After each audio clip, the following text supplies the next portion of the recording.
Hindol Sengupta, I'm absolutely thrilled that the former Air Chief Marshal Arup Raha has joined me in conversation today once again. It's a critical moment to have this conversation with him because after what has happened in Israel with the attack from Iran, there are questions about air defense in various countries, certainly a country like India, which faces significant security challenges. To discuss all that and more, to discuss India's air preparedness, to discuss our drone capability and all that and more. I'm joined by Arup Raha. Thanks very much, sir, for your time. Thank you. Thank you.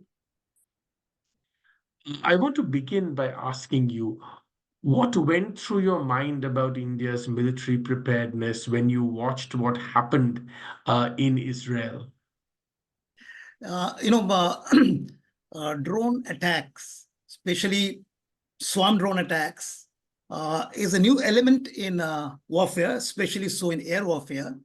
And it's being put to use very effectively to conduct a warfare which is, there is where the balance is not there, the adversaries are not equally potential to fight a conventional war. So this has been used to fight an asymmetric war, especially for the weak countries with very little armed forces capability against a more powerful, almost invincible adversary. So obviously, this is something, a new element in the expansion of the conflict. I would suspect introduction of drones and swarm drones with artificial intelligence to control them and create some kind of vulnerability to the adversary, a very powerful adversary. So obviously, every air force, every armed forces, every country has woken up to this new reality in warfare, especially so air warfare, the use of drones and swarm drones. And obviously, Indian armed forces are trying to interpret, understand the lessons learned and what needs to be done in enhancing the capabilities so that we can not only use drones and swarm drones as an offensive weapon against the adversary if required, but also the countermeasures. Obviously, a capable enemy would obviously, I would say, use such technologies to sort of get even with us, and therefore we need to more importantly develop countermeasures against drone warfare. And that is the crux of the matter today. Every air force in the world are concerned about it and making all out effort to develop these capabilities, both offensive as well as defensive capabilities in drone warfare. Tell us a little bit about what you think India is doing to build such capabilities. We keep hearing about India building such capabilities. Where, according to you, do we stand in developing such indigenous capabilities or even buying such capabilities from other parts of the world, but especially in developing indigenous capabilities in countering such attacks? Yeah. You see, drones have been used for many, many decades, I would say. And we had used target drones in the past, which we acquired from the Americans to shoot missiles and guns in air targets for air-to-air firing, etc. That was done very effectively. But drones had also been used by us for almost 3 decades plus in terms of ISR, etc. The Israelis are the leaders in drone technologies, UAVs, that is unmanned aerial vehicles. And Americans are the leaders in UCAVs, unmanned combat aerial vehicles. We have heard of Predators, Reapers, etc. And their reach, global reach, being controlled from the Negev deserts with satellite connectivity and communication, as also other means of communication, ODL, operational data link, etc. They are able to deploy these assets all across the globe with infrared, electro-optical, and synthetic aperture radars installed in pods in these UAVs or UCAVs, and then they look for the intelligence and the targets. And UCAVs actually carry very effective, accurate weapon systems to target these these enemy installations, enemy personalities, etc., and neutralize them. We have been using Searcher, Heron. These are the UAVs from the Israelis for a very long time. As I said, making use of electro-optical pods, then infrared pods, synthetic aperture radars. ISR, that is intelligence, surveillance, and reconnaissance effort has gone up tremendously. We have a lot of intelligence about the target systems in the TVA, both dynamic or otherwise, to be tackled by the Indian Armed Forces. So that is a great capability we've been having right from the beginning. We also have and had, to my mind, loitering weapon systems, basically, UAVs, I would say UCAVs, with limited ranges, which are also basically acquired from the Israelis. As I said, they are leaders in such technologies. And these could be put to use to loiter in the TBA, tactical battle area, detect targets like armor, guns, and other concentrations of troops, etc., and carry out top attacks very successfully. So these capabilities we have had. And as far as our own DRDO labs and other DPSUs are concerned, they have been involved, especially the DRDO laboratories, in the research and development of various UAVs, to my mind, but it has not been very, very successful. In fact, it had limited success, and that has been a point of contention for the armed forces, that our DRDO laboratories need to be more productive, more focused in getting these capabilities at the earliest. So now, with the focus of the entire world and all the armed forces, all the developed and other countries' armed forces to acquire these technologies, a lot of effort has gone in for indigenous production of such technologies, as also the private sector is being engaged. IITs, technology institutes, all have been engaged so as to get these technologies, mass-produce drones, and use AI for controlling them so that they are very, very effective swarm drones otherwise in engaging targets and creating a nuisance value to the adversary, as also saturate their air defense. So saturation of air defense is very important so that you can confuse the adversary and push in a very effective attack on very important target system across the borders. A lot of people are asking today, sir, looking at this attack, if India were to face such an attack, say, for instance, from our adversary, say from Pakistan or something like that, India doesn't have the kind of Iron Dome system, air defense system that, for instance, the Israelis have. Do you feel that the time has come now, perhaps, for India to contemplate such an advanced air defense system? Perhaps, if not on the entire country, perhaps on critical portions of our geography, strategic portions of our geography? And if yes, how can India do this? I think I need to go back a little bit about the conflict in the Middle East and the expanded conflict of Israel with not only Hamas, but also the Iranians. The recent attack on the 13th April by Iranian forces against Israel, to get the right perspective on what is happening and how the air defense systems of Israel was activated to counter these massed attacks. So then we'll know exactly what we need to do in terms of India's air defense capabilities to tackle these problems. So a little bit of facts and figures I'll quote so that we understand it in the correct perspective. You see, the conflict in the Middle East has been on for quite some time. the Israelis have fought several wars with its adversarial Arab neighbors, right from 1948, 1967, 1973, 1982, and thereafter also many more such conflicts, skirmishes, showdowns have taken place. But the recent one is unique. Despite the achievements of the Israeli armed forces, especially its air force in 1967 in the Arab-Israeli war, they eliminated and destroyed the capability of the adversaries' air forces on the ground itself on the very first day. There was no air opposition thereafter.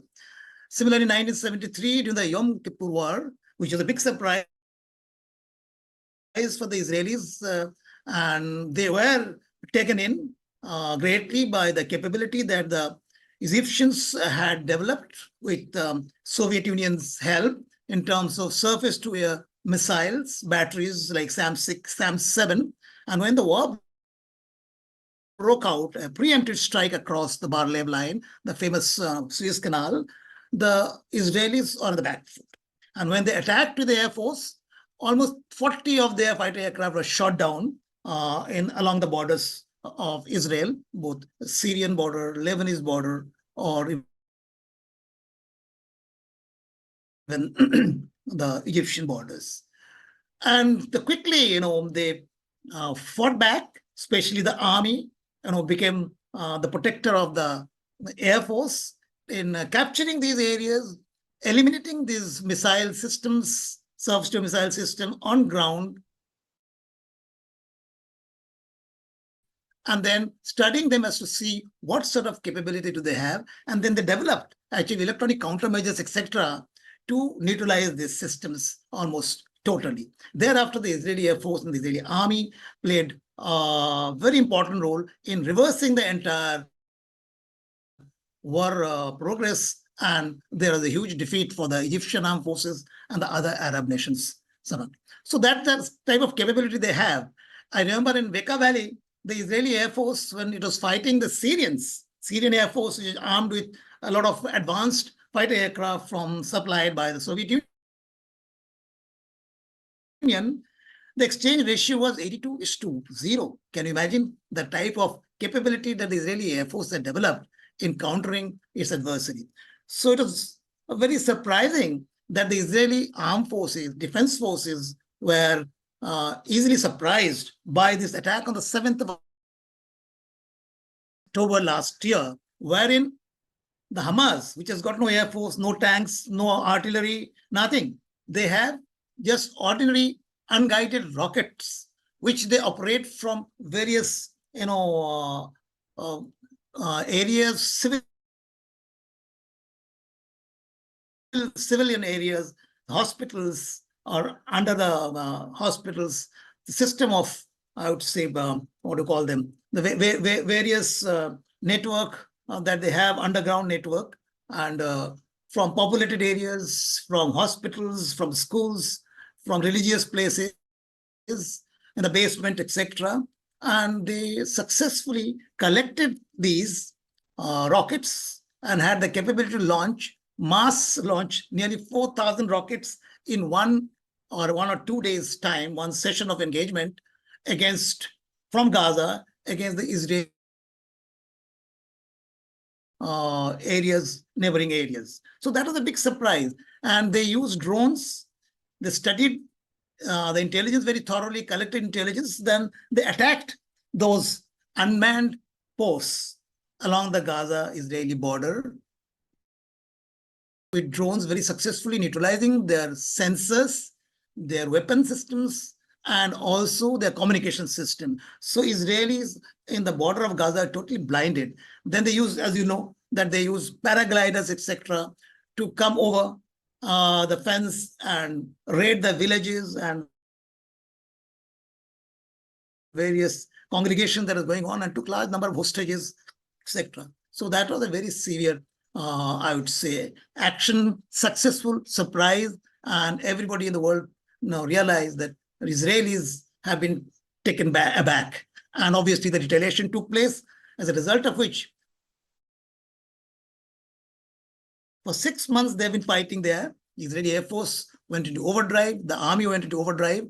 They've actually killed more than 33,000 Palestinians in the last 6 months. And entire Gaza is destroyed, not fit for innovation. And there is utter chaos in terms of displaced person, no food, etc. So it has become a humanitarian crisis as well, besides death and destruction. I think the flaw in the Israeli engagement of the Hamas was that they wanted to annihilate the entire Hamas, which is not possible anywhere. Such a world domination objective is not achievable anywhere in the world. So they may carry on fighting for another 1 year, but this world domination objective that they have set for themselves will never be achieved. Secondly, the Hamas actually launched 4,000 rockets in one session. Aim was to saturate the air defense, especially the air defense in terms of various air defense weapon systems, their detection systems, network of detection systems, as also the very famous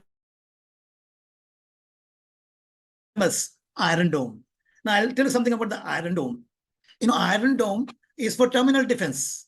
It can neutralize rockets, aircraft, and other weapons being hurled across the air into the Israeli airspace. And it has a very powerful radar, which is AESA radar, AESA, electromagnetically scanned radar. It can pick up about 1,100 targets and track them. So this Iron Dome, they have actually 10 systems, and their borders are not too long, but their adversaries all along. So they have to deploy them all across the borders and all along the border. And they have 4 firing units each battery. So 10 into 4, 40. And each firing unit has a reserve of 20 interceptor rockets, which could be launched to tackle those weapons that is being hurled at them across the Gaza borders. So total capacity of this Iron Dome system that they have with 10 batteries is just about 800 interceptor rockets, missiles. But if you have 4,000 rockets coming in a very short period of time, the airspace will get saturated. And that's what the aim was of the Hamas. But this Iron Dome system, the detection radar, is very, very effective. It will not only pick up targets, track them, and determine where it is going to impact. Will it impact on populated areas, military targets, or important strategic targets? Based on this interpretation, where it is going to fall, particular missile, the target will be engaged with the interceptor missile of the Iron Dome system. So that's how they could manage to neutralize almost 80% of the rockets that came in that 7th of October, 8th of October, because most of them are unguided and they're not reaching any valuable targets. But once the Israelis got involved with the Iranians, because they had attacked their consulate office in Damascus in Syria, because a lot of activities are going on. Iran has been an adversary of the Israelis, and they vowed to destroy Israel many, many times. And they were helping the Hezbollah and Hamas directly or indirectly with weapon systems and controlling their activities and guiding them how to fight the Israelis. So an attack was launched on this consulate of the Iranians in Damascus, wherein more than 13 people were killed, and 7 of them, I believe, were the military personnel, and one of the top generals of the Iranian armed forces. So, the Israelis knew that there will be repercussions, there will be retaliation, and that is what has happened. Maybe they wanted the Americans to get involved so that they could destroy the nuclear facilities of Iran, which is a big threat to Israel. So whatever it is, so the Iranians on the 13th launched large number of drones, large number of cruise missiles, and a large number of ballistic missiles at target systems across Israel. But I believe what I have read and heard is that the Americans knew about it. There was a tacit understanding, and most of the attacks are not very successful because they did not target any important target systems, strategic target systems. So most of these had saturated the Iron Dome, but since they are not effectively engaging any strategic target, they let them fly across and hit whatever area in the Negev desert. But since they had launched cruise missiles and ballistic missiles, some of the cruise missiles and ballistic missiles did hit an airfield in the Negev desert of the Israeli Air Force, from where the fighters had actually attacked the Damascus and the consulate of the Iranians. So that is a kind of reprisal attack planned, but it was more or less harmless, I would say. But it did expose the lacunae and shortfalls in the air defense system of the Israelis, because the Americans, Britishers, the French air defense elements were involved in neutralizing many of these missiles, cruise missiles, ballistic missiles, and drones, etc. So that is the story about what happened. So Israel actually gets exposed in terms of the lack of adequacy of the multi-tiered air defense system to a concentrated attack of ballistic missile, cruise missiles, and of course, drones in large quantities. So saturation is inevitable, and no adversary, no country with tremendous capability with conventional and drone technologies will be able to stand a concerted effort attack of a determined adversary. So that is the lesson to learn. So that is what I'm trying to put things in perspective so that we can decide how we are going to do it. See, the Israelis have, for longer range, very long range engagement, detection and engagement of any adversary, any target system that is coming into the airspace, is the anti-ballistic missile system. So they have the sensors, have the missiles like the Patriot, etc., which they got from the Americans.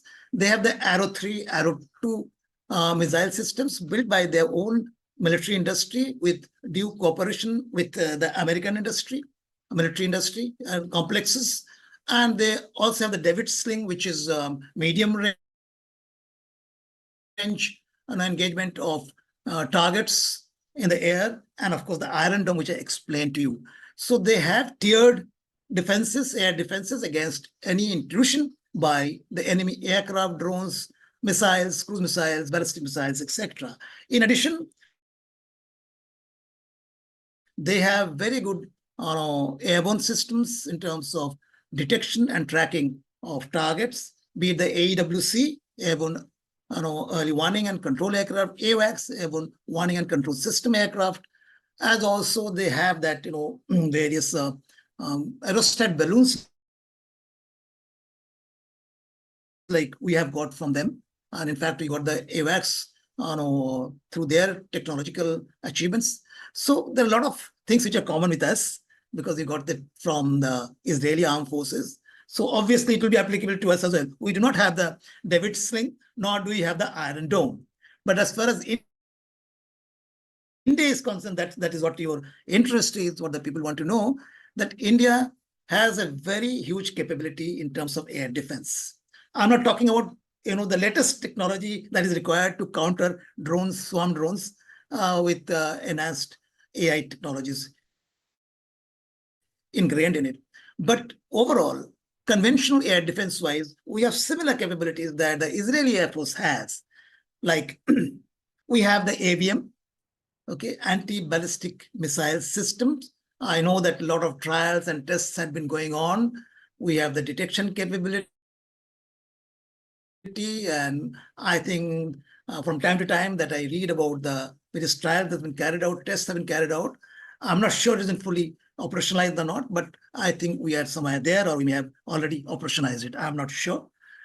Second is we also have the S-400, the missile system from Soviet Union or Russia, I would say. And that gives you tremendous capability in engaging any targets beyond 300 kilometers, right from about 50 kilometers or so. Its detection system is integral and excellent, and its engagement capability of large bodied aircraft, fighter aircraft, etc., is excellent. But it does not meet the requirement to engage drones and cruise missiles and things like that. We also have long range missile systems. We have medium range SAMs. We have short range SAM, VSHORADs, very short range air defense systems. Shoulder fired, missile systems against basically aircraft. Basically aircraft, be it fighter aircraft, transport aircraft, helicopters, etc., and even UCAVs or large sized UAVs. So, and we also have a lot of detection systems. We have integrated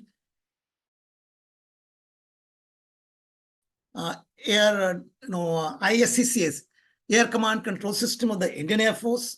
We have the Trigona of the Navy. We have the Army's system, which all these three have a common vendor, and the entire armed forces air defense network has been integrated very well, and it integrates all the sensors, be it the military sensors of the Army, Navy, Air Force, as also civilian radars, and with very good communication system in 3 tiers, 3 layers, I would say. One is the landlines, or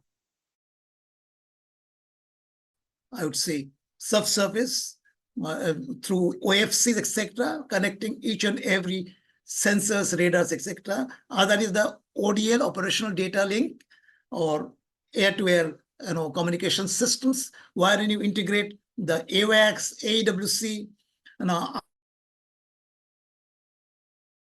other fighter aircraft, even UCAVs that we are getting from the Americans. So the picture in the air would be available to everyone to integrate it and analyze the threat and prioritize the engagement of the threats by the commanders sitting at the hubs. There are several hubs. The entire subcontinent is covered with the network of these radars and sensors. And we have already integrated with the ODL and satellite communication system, the 3rd tier of communication system overlays, AWACS, AWC, etc., etc. So we have a very robust, I would say, network of air defense systems, where detection as well as decision making to engage with the best available air defense system is being monitored, and it is available to us. But when you come to the latest induction and latest spectrum of threat vis-a-vis the air defense, that is air defense against drones as well as swarm drones, I think we need to do much more. These have been very, very effectively utilized in Nagorno-Karabakh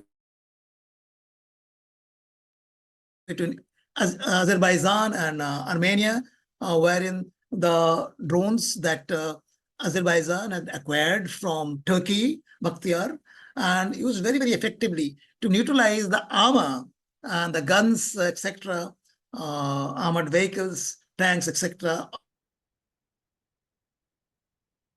of the Armenian forces, and they had to surrender. They lost out Nagorno-Karabakh in a very swift battle. Similarly, it has been used by the Houthis in Yemen against its adversary, Arab adversary, the UAE and the Saudi Arabians. They attacked almost without being detected, without being countered, the airfields and other military targets and strategic targets, etc., as also their installations of oil producing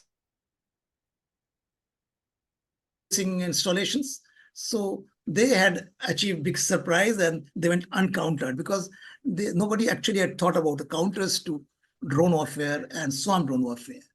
It has been used by the Yemenis in disturbing the shipping in the Red Sea. We all know they're carrying out attacks. So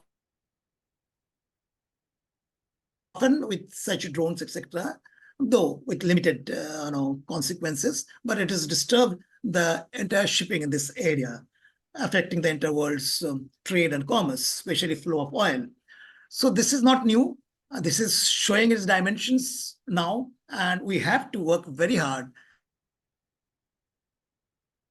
in terms of engaging not only the DRDO laboratories, the DPSUs, as also the civil agencies, so that we can mass produce drones which could be put to military use for all sorts of warfare, and also work on various countermeasures, which would include engaging these almost undetectable target, because they're RCS. Radar cross section is very, very minor, doesn't exist. So no radar can really pick it up. So we'll have to do it visually using a barrage of fire, like Phalanx anti-aircraft gun systems, or maybe if we can detect the launch bases where it is being launched, because it doesn't take much to launch these weapon systems, multiple drones, etc. As also they can be dropped by a fighter aircraft or transport aircraft at a distance from the TVA target, the battle area. So it will be very difficult, but definitely it can be tried. And other measures, I'm sure, including electronic means to counter their control from the master control on the ground or in the air, could be worked at. But definitely there is no effective counter to my mind as of now. Maybe this Iron Dome kind of weapon system, which we should develop very rapidly, maybe in collaboration with the Israelis, because that is the need of the hour, and nobody can deny that. Thank you. There are a couple of very important points that you made, which I want to touch upon, sir. One is you're saying while India has very good conventional air defense systems, uh, in terms of the use of AI and the use of AI-guided drone mechanisms, including in swarm drones, this is a gap. This is a gap in our system. This is a gap we need to fulfill very quickly. This is, in your perception, how vulnerable does this gap make us at this juncture now that all these examples of using swarm drones are appearing around the world? How vulnerable does that make us? As I said, this is the new element of surprise in the battle zone. In asymmetry, it is giving capabilities to somebody, a powerful nation will consider as minnows, but they are there to sort of get even and and harass a big adversary. But the conventional air power would be able to take care of in case of a all-out conflict. These drones may not make much of a difference in the ultimate analysis, but drones will be of tremendous nuisance value, tremendous pressure on the air defense network of any capable air force in the world. So as of now, no country has the capability to neutralize all swarm drones, all drones that be thrown at any adversary. And that technology, as you all know, that it is always a fight between defense and offense. The adversary with the drones is getting a tremendous capability in terms of offensive action against an adversary. But and they do not have much of weapon system on the ground to lose to such warfare by the more powerful adversary, the powerful enemy. So more often than not,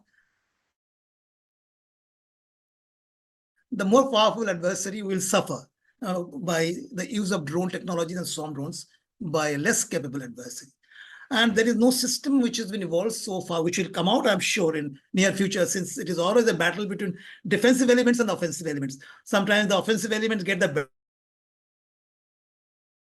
better of the defensive elements, and subsequently with innovations and research and development, you bring out new technological weapon system which will counter it. So this battle will continue. As of now, I think no country has the ability to completely neutralize drones and swarm drone warfare. So India is in the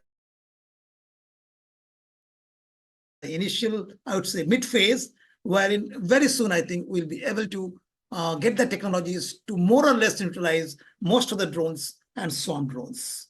And we have the adversaries. We know there's some of the countries which are very good in this drone technologies. One is Turkey,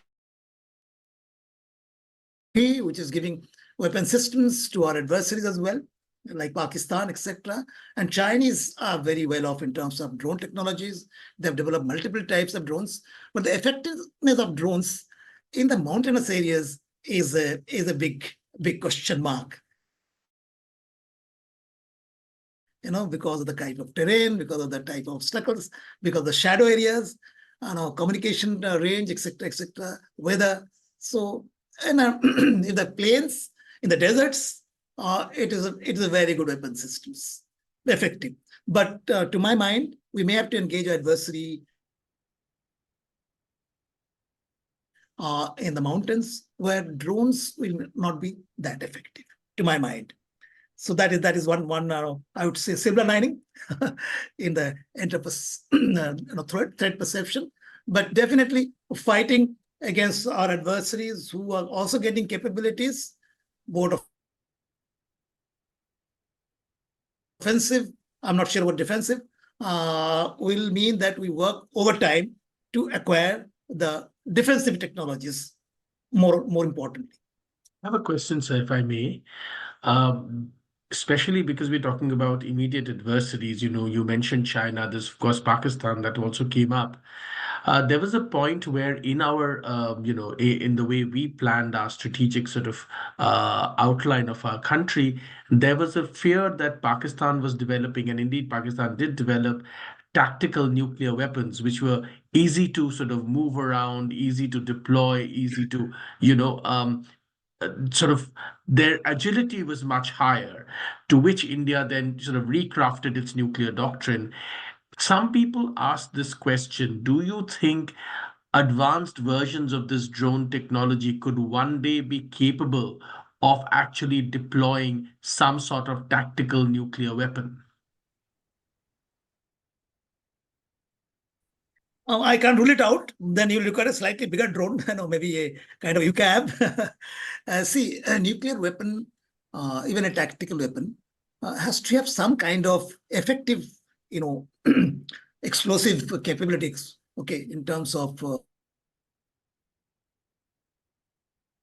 the warhead that will carry to give some effect. Yes, if you use a large number of UCAVs carrying a large number of small, yield nuclear warhead, maybe. But then, a nuclear response to a nuclear attack, small or large,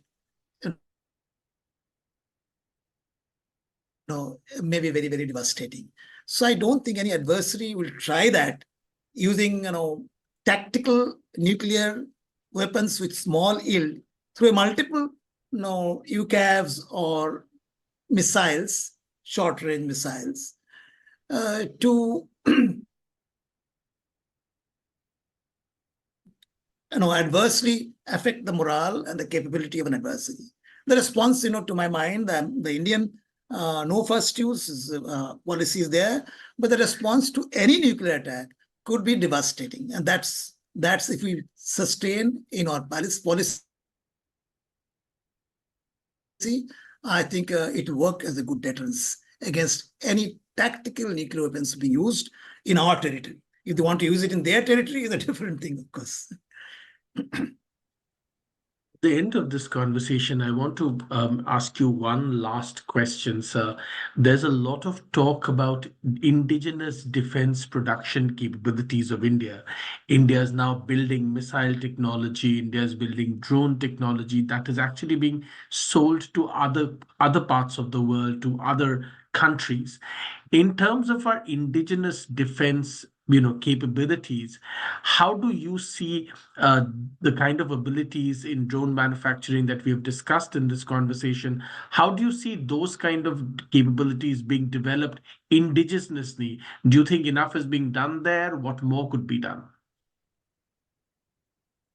Well, I know, yeah, to my mind, indigenous capability is very important. If we are going to depend on others, especially in technologies like the drones, swarm drones, artificial intelligence, cyber warfare, on others, then we would lose strategic autonomy. So it's a very important strategic area and strategic decision that we develop these technologies on our own. So a lot of steps are being taken, which I think I've read about, though I cannot fully confirm. But this concern of developing the latest technologies indigenously is being taken up, and all agencies are involved. I'm sure this will fructify. Definitely, some of this technology could be exported, especially the platforms, weapon systems, drones, UAVs, UCAVs, like we have been getting it from others. So there is no harm, to my mind. And I think our stated policy now is that we do not mind exporting, arms and weapon systems to friendly nations. And to my mind, something has already started in this regard, like the BrahMos missiles being sold to Philippines, others, Vietnam and other nations also want to acquire such a very effective supersonic, surface to surface systems. In fact, this has been converted to air to ground missile system as well on the Sukhoi 30 modified, carrying the BrahMos air to ground missiles with extensive range, I would say. So there is no bar. I think we are also exporting the radars, small arms. India is doing quite well in terms of development of radars indigenously, which is being used by the three services. I don't think there is any problem, exporting them. Yes. If the technology gets diverted to our adversary, they'll know its capabilities. But knowing the capabilities of an air defense radar or a system is not very difficult. Once you start a conflict, all its parameters, especially electromagnetic parameters, ECM, ECCM countermeasures, everything will get detected by the adversary's systems, electromagnetic systems, and they'll decipher it and they'll build a countermeasure to it. Similarly, we also do the same thing. In the very first hour of engagement, when the radars are switched on the ground or in the air, we get the signature of the radar. We get to know what are the features of the radar, what are the capabilities, what are the its protective elements, its versatility, etc. And we build capabilities to counter them. So giving out weapon systems to friendly nation is perfectly all right. And we shouldn't be very scared that will be countered by our adversary if they get their hands on those technologies. That is my interpretation. Marshal Arup Raha, thank you very much for your time. It's been, as always, a very engaging conversation.